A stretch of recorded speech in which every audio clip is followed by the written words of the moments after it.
Gavin, I don't care if we get pushback from people who practice magic. Those people are mentally ill. Ass. The following podcast contains like FU and S and stuff like that, and then MF and stuff like that. Those are they're not words. Those are names of spirits. explicit language.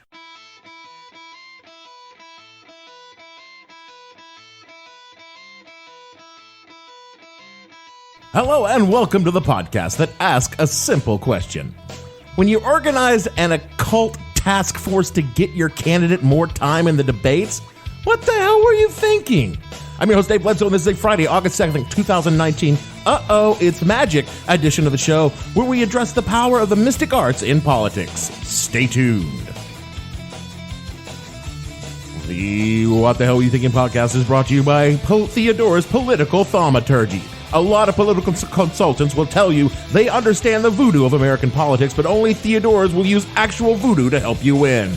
Not only voodoo, but all the arcane arts are yours to command. Chaos magic, thelema, pagan mysticism, Santeria, necromancy. We would literally raise the dead to get them to vote for you. Theodore's Political Thaumaturgy is the answer to the dark art of money and politics. Our white magic specialist will take your campaign down the right-hand path, or if you're a Republican, our black art specialist will consort with any number of evil entities on your behalf. If politics is the art of persuasion, with Theodore's Political Thaumaturgy, the power is in our hands, and we are willing to use it for you. Use the promo code NOTAWITCH at checkout and get a free aura reading with any purchase of our spiritual magic package. If you think any of this wonkiness is going to deal with this dark psychic force of the collectivized hatred that this president is bringing up in this country, then I'm afraid that the Democrats are going to see some very dark days. We need to say it like it is. It's bigger than Flint. It's all over this country. It's particularly people of color. It's particularly people who do not have the money to fight back. And if the Democrats don't start saying it, then why would those people feel that they're there for us? And if those people don't feel it, they won't vote for us, and Donald Trump will win. Back in 1983, a magician by the name of David Copperfield told us he was going to make the Statue of Liberty disappear. The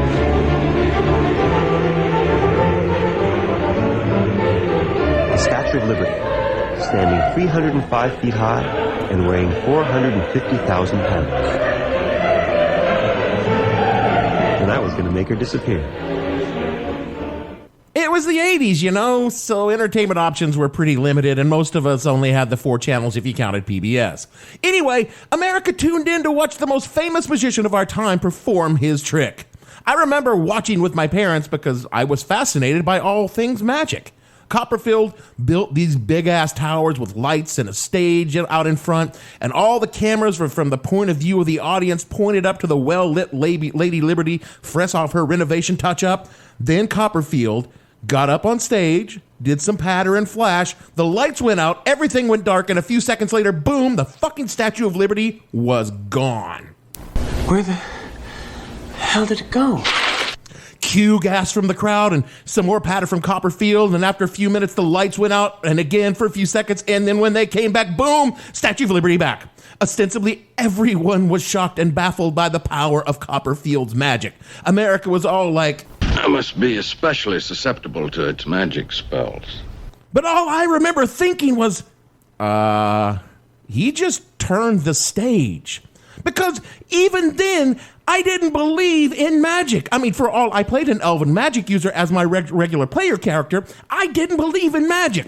And no one seemed to be pointing out how obviously dude just turned the stage when the lights were out and the people in the audience lied about it. Occam's razor, you've ever heard of it? Years go by, literally decades go by, and suddenly somebody says, let's figure out how David Copperfield did it.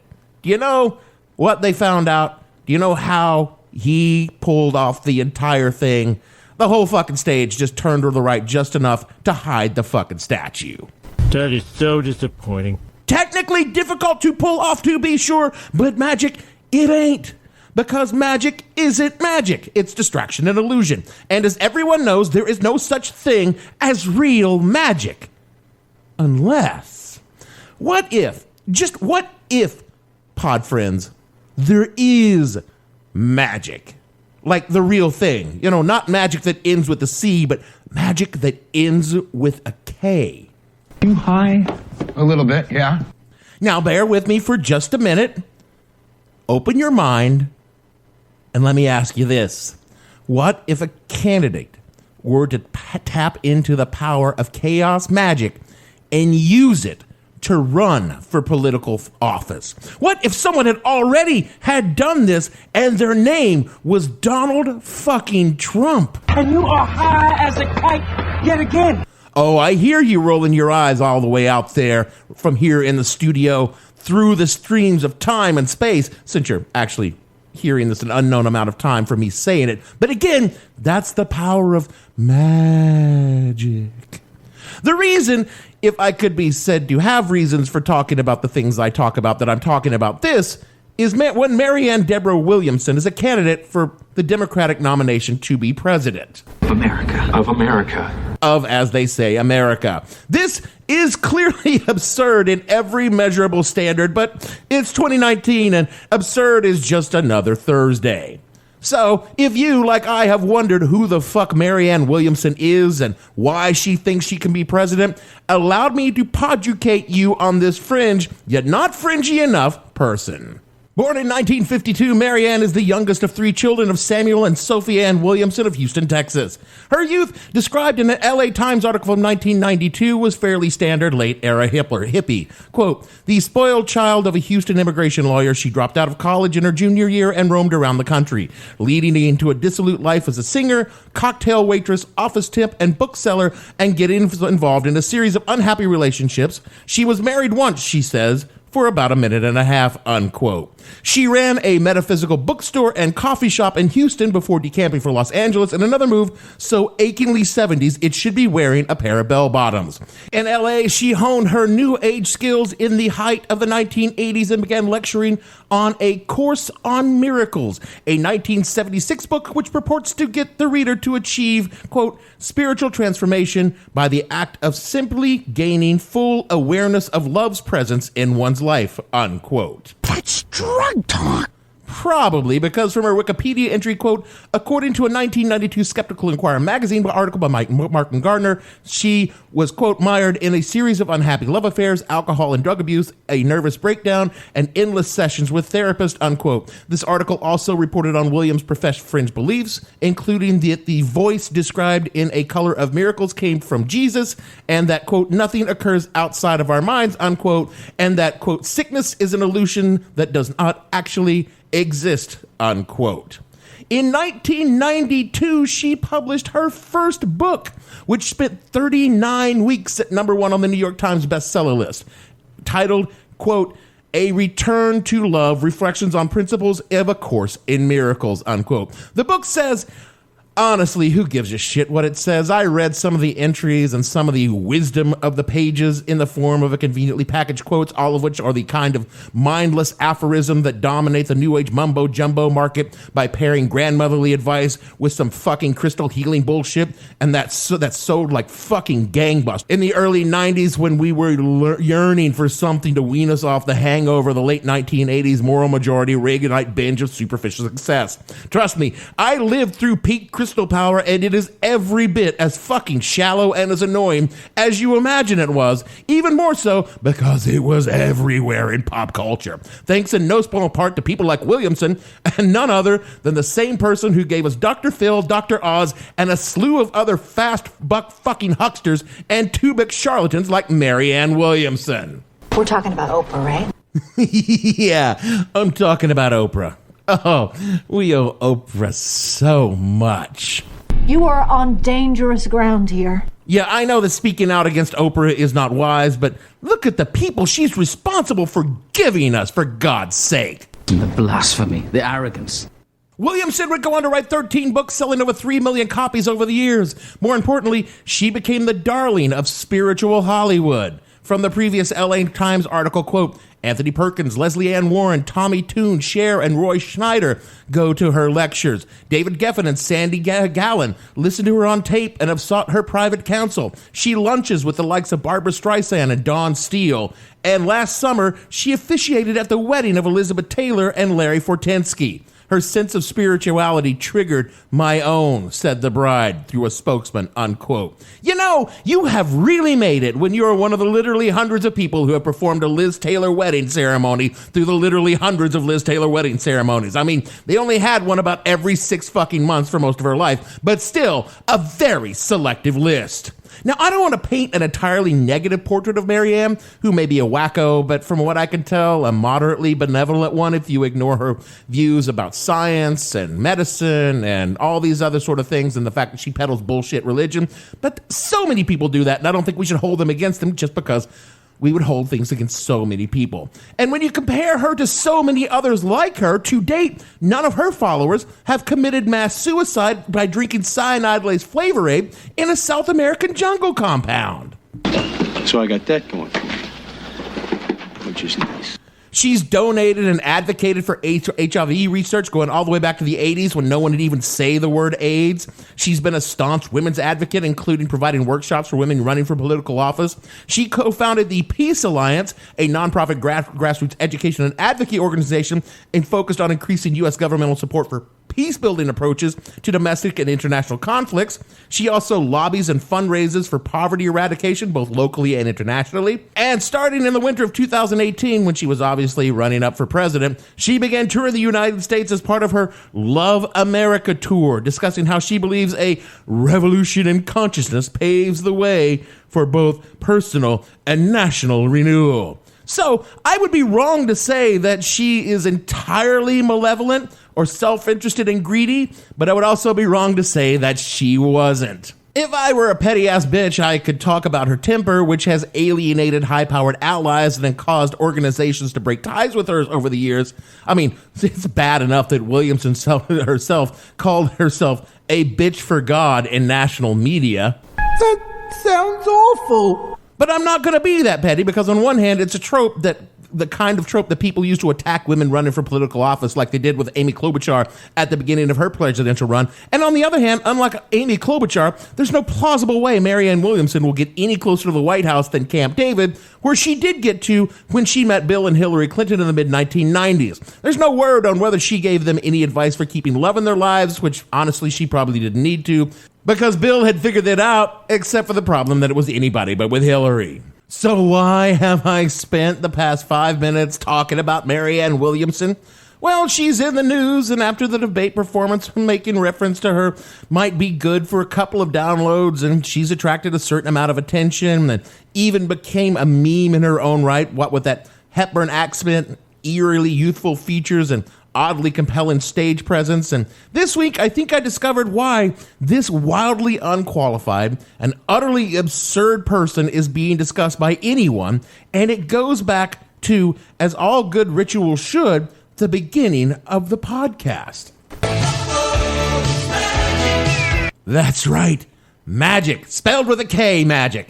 I believe that Marianne Williamson, through her followers, is practicing a form of magic ritual that is influencing the rest of us to take her ridiculous candidacy seriously, and that she's doing so because when you really think about it, that is exactly what Donald Trump did in 2016, and it worked. Is that what happened? Because that makes no sense. Oh, really?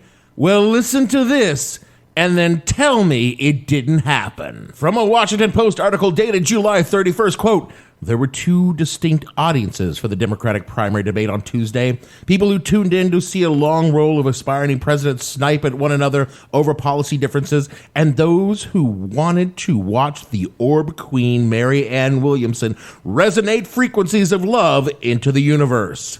Some of them who formed what they described as an occult task force to get Marianne more airtime on Tuesday's debate.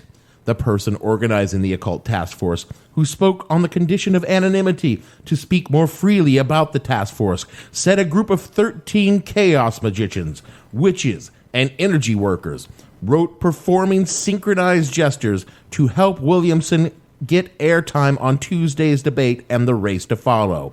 The whole Orb Gang community is tapping into the power of memes to reflect back on and multiply the sort of pulsing undercurrents of our collective unconscious," the person wrote in an email, unquote. Williamson spoke for a sum total of 9 minutes on Tuesday's debate, compared to, well, actually, no one really thought to time her amount on the first debate because she spoke so little, because she was only asked the one question. So it worked.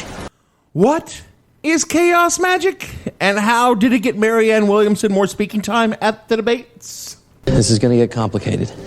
So strap in, smoke a bowl, and hang the fuck on. Starting simple from the Wikipedia entry, quote, chaos magic, also spelled chaos magic with a K, is a contemporary magical practice. It was initially developed in England in the late 1970s, drawing heavily from the philosophy of artist and occultist Austin Osman Spare. Sometimes referred to as success magic or results-based magic, chaos magic claims to emphasize the attainment of specific results over the symbolic, ritualistic, theological, or otherwise ornamental aspects of other occult traditions. Chaos magic has been described as a union of traditional occult techniques and applied postmodernism, particularly a postmodernist skepticism concerning the existence of a knowability of objective truth. Chaos magic magicians subsequently treat belief as a tool, often creating their own idiosyncratic magical systems and frequently borrowing from other magical traditions, religious movements, popular culture, and various strands of philosophy. Early leading figures include Peter J. Carroll and Ray Sherwin. Those are just words. Okay, I sense I'm losing some of you here, so let me try this explanation from an article from Specularian.com called Chaos Magic in a Nutshell. Quote, where P psi means the probability of accomplishing something with magic, and P equals the probability of the event's natural occurrence, and psi equals the amount of magic applied to the situation. Spell refers to enchantment to encourage something to happen, and anti-spell means enchantment to prevent something from occurring. In divination, P simply represents the probability of guessing the answer by chance alone. The equations of magic give rise to three-dimensional graphs, the first of which, traditionally known as the tripod of Stochasticos, shows that an event with zero probability of natural occurrence can occur under the influence of sufficient magic. Tell me whatever gonna make things so complicated.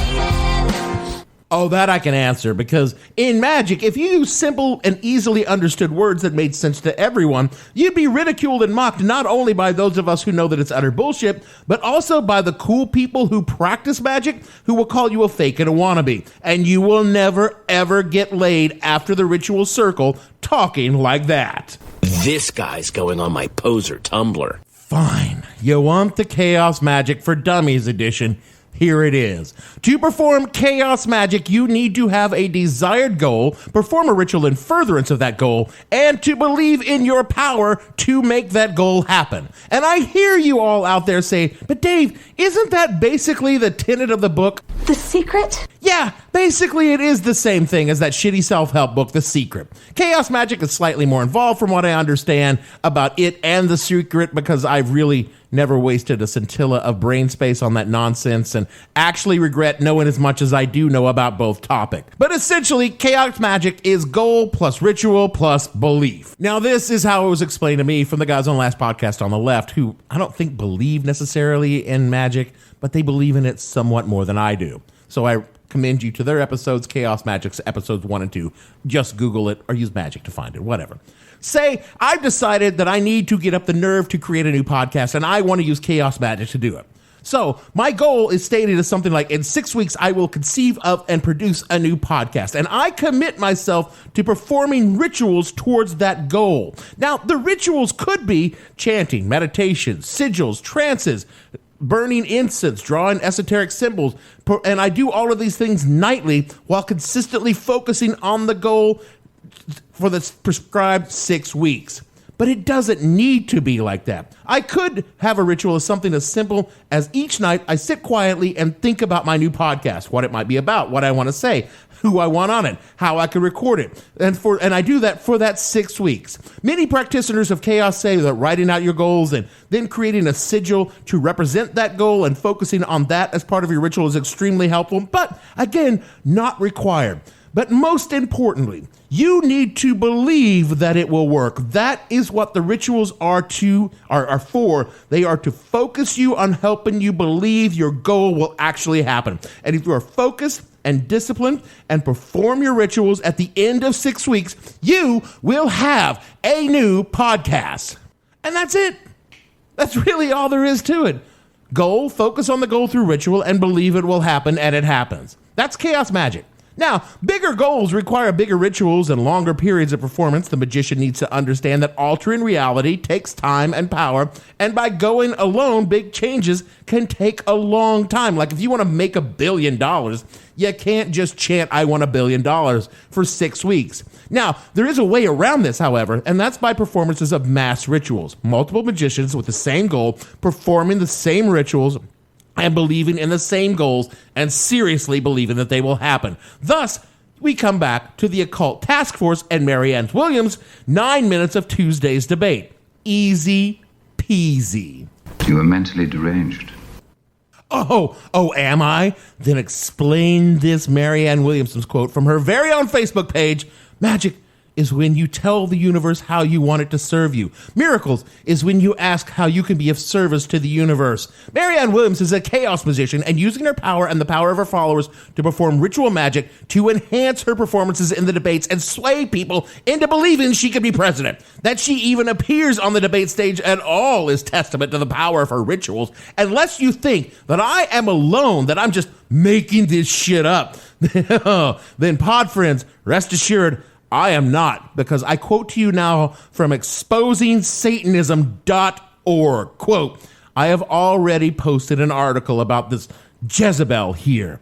New Age witch Marianne Williamson looking into 2020 presidential run. It establishes her connection to two of her fellow practicing witches, Hillary Clinton and Oprah Winfrey. Do not be deceived by these hounds from hell, folks. She is very deep into black magic, unquote. And if you don't think that that's from a reliable source, that website ended in .org, so you know it's true. Remember how I told you Marianne Williamson got her start lecturing in something called A Course in Miracles?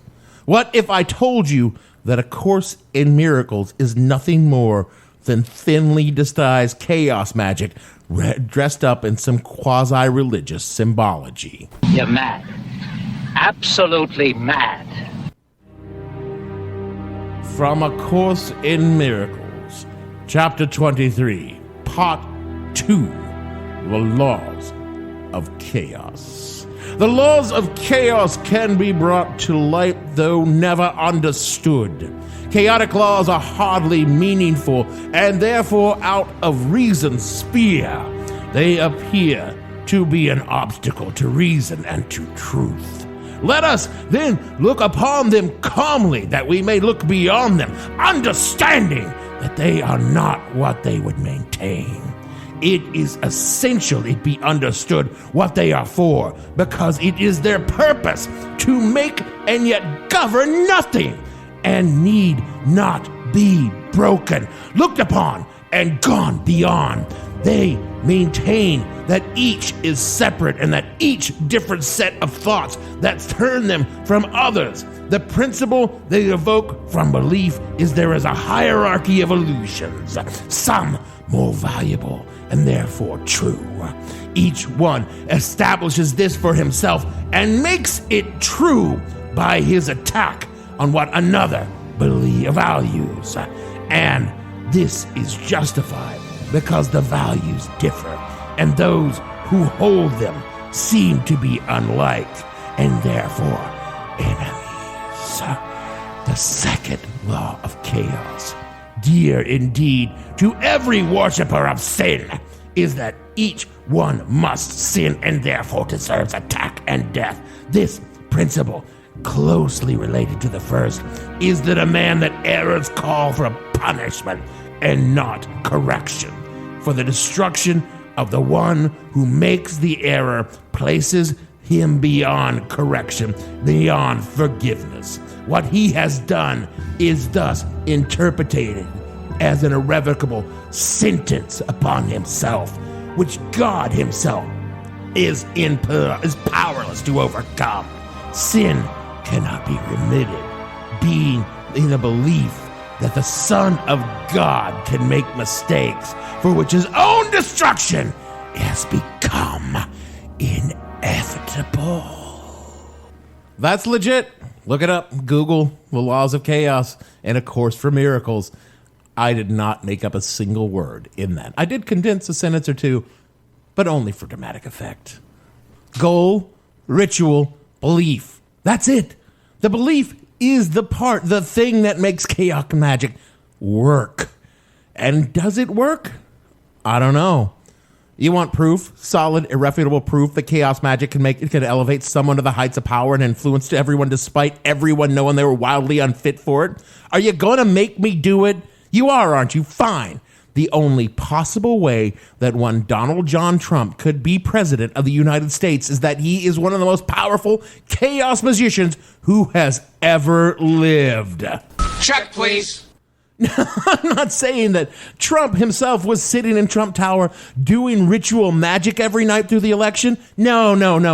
It's deeper than that. Because everything about Trump's life was a ritual in pursuit of his single-minded goal to the exclusion of everything else. And that goal was power and influence. Everything he did is a ritual. The horrible gaudiness of style and apparel and decor, the women he pursued, or as you and I would say it, assaulted, his constant media whoring, his willingness to embrace anyone or anything in ruthless pursuit of power and influence. His father's wealth financed the most powerful ritual working in chaos magic history, the elevation of a vain and insignificant man through the stratas of society and finally politics. And through it all, he maintained a singular, unwavering, illogical belief, which is very important if you are doing chaos magic, that he deserved it all. And then when he ran for president, he was able to harness the power of his followers, thousands of them at a time, in mass rituals the like not seen since Adolf Hitler, another more powerful, I would argue, than Trump, natural chaos magician, to sway just enough people to the belief that he should be president, and he won, despite almost everyone, including his followers, believing that he never could. That is fucking magic. So why in the world wouldn't a lesser magician like Marianne Williamson not believe that she might be able to do it too? I mean, her life has been spent doing the ritual to gain influence and power among the wealthy and gullible. So if I were in her shoes, I would take my shot as well. Now, she's nowhere near the magician Trump is, and certainly not the one that Hitler was, but because she just lacks the mental illness that, in the sense that makes their sense of entitlement so amazingly powerful. And trust me, mental illness is not fucking a bad thing if you are working chaos magic. Indeed, it's kind of necessary. But she's better versed in the rituals of chaos. So who knows? We may yet see President Williamson and Vice President Paltrow sworn in on the steps of the Capitol in 2021. You know, if you believe in that sort of thing. Which, of course, I don't. And that's why, for all my knowledge of chaos magic, I can't do chaos magic because I lack belief. No matter how many rituals I could practice, I would never be able to silence that little voice in the back of my head that keeps whispering, he just moved the stage. Because in my heart, I know it's all a trick. Illusion, Michael. Trick is something a whore does for money. Or cocaine. Because all politicians utilize the tenets of chaos magic to a certain degree, the goal, the ritual, and most of all, the belief from the masses. Some use white magic of politics to make the world a better place. Who knows? Maybe Marianne's one of them. I don't think so. But others go down the dark path like Trump. Either way, they all use the illusion to gather belief and transfer it into votes. And a lot of people are gullible enough to never question how the statue disappears, only that when they looked, they couldn't see it anymore, and never never once asking how that was possible, accepting only that it appeared to be. And while some small number of us sit here trying to understand how the illusion was done and whipping out Occam's razor to arrive at the solution requiring the least speculation, people want to believe in the illusion, sometimes for noble purposes, like I want to believe that Liz Warren, or worse purposes, like anyone who believes in Donald Trump. And it's the belief that powers their magic. Well, that and an awful lot of really stupid fucking people, because when it comes down to it, there is only one real magic in the universe, and that is the inescapable and irrefutable magic of fucking stupidity. And it is what? That politics in this country, in this dumb fucking country, run on.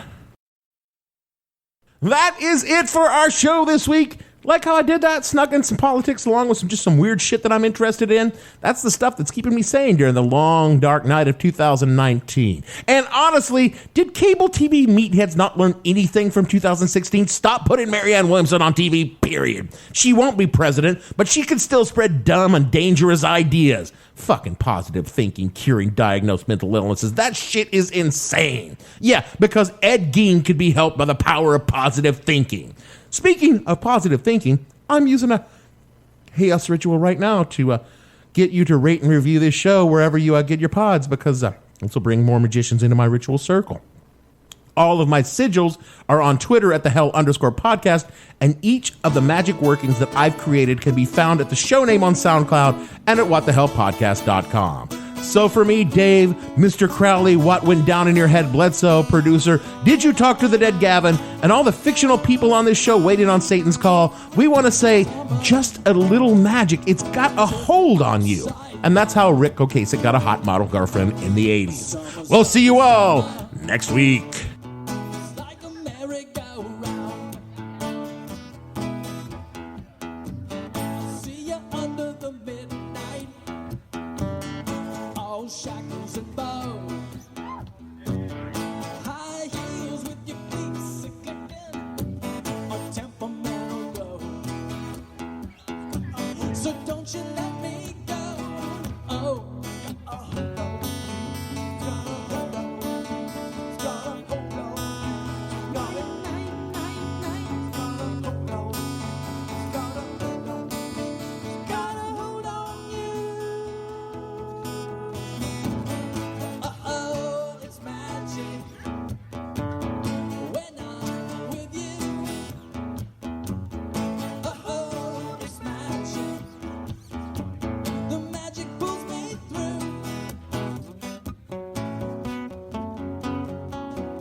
I have no ending for this, so I take a small bow.